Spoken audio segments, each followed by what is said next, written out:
It was the early hours of August 8th, 1963. The world was asleep. The countryside lay in darkness. But at a quiet railway bridge near Mentmore, Buckinghamshire, a group of 15 men were wide awake. They weren't just waiting.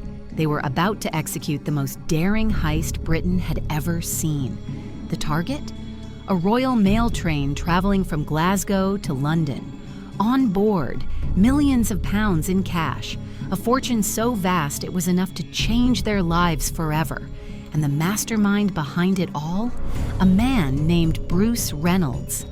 But this wasn't just a random crime. It was planned with military precision. Every detail, every move, every second was accounted for. These weren't just thieves. They were professionals, and they were about to pull off the unthinkable. The plan had been in the works for months. The gang had inside information from someone known only as the Ulsterman, a mysterious figure whose identity remains unknown to this day. He had knowledge of how much money was being transported and how to stop the train.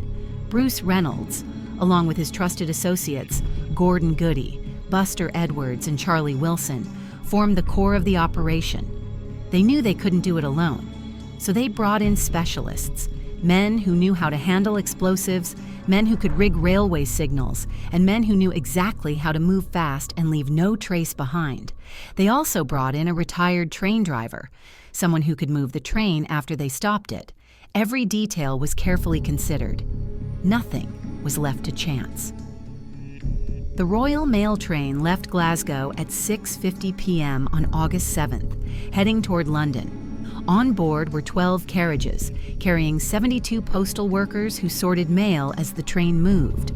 But there was one carriage that interested the gang the most, the high-value packages coach. Normally, this train carried around 300,000 pounds.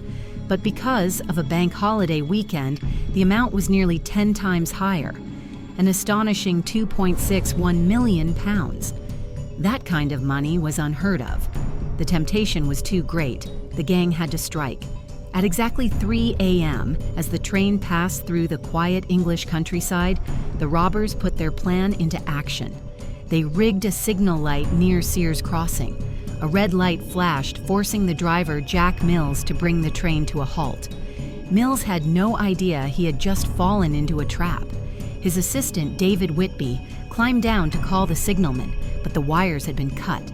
Before he could react, the gang grabbed him, overpowering him in the darkness. The robbers then stormed the train cabin. Jack Mills tried to resist, but he was struck on the head, rendering him dazed and unable to fight back. Now the gang had a problem. Their hired train driver, an old acquaintance of Ronnie Biggs, couldn't operate the modern locomotive. The plan was unraveling. There was only one option left. They forced Jack Mills, despite his injuries, to drive the train half a mile down the track to Bridego Bridge, the spot where they had planned to unload the money. At Bridego Bridge, the real work began. The gang swarmed the high-value packages carriage, forcing their way in. Inside, 5 postal workers tried to resist, but they stood no chance. The robbers, armed with sheer numbers, overpowered them instantly. The money was inside, stacks of cash, packed into 120 sacks worth an unimaginable fortune. The gang wasted no time. They formed a human chain, tossing sack after sack into their waiting truck. They worked fast. In just 15 minutes, they had taken everything. Then, just as suddenly as they arrived, they were gone. The gang had planned their escape carefully. Instead of splitting up, they drove 27 miles to a remote farmhouse called Leatherslade Farm, their pre-arranged hideout. There, they celebrated their victory. Over 2.61 million pounds was now in their hands. Each gang member was set to receive around 150,000 pounds, a life-changing sum in 1963. They were untouchable, or so they thought. By morning, the police were on high alert. A heist of this scale was unheard of. Officers combed the countryside, looking for any trace of the gang, but it wasn't the stolen money that gave them away. It was a Monopoly board. At Leatherslade Farm, the gang had passed the time playing Monopoly with real cash. When they fled, they left behind fingerprints on the board.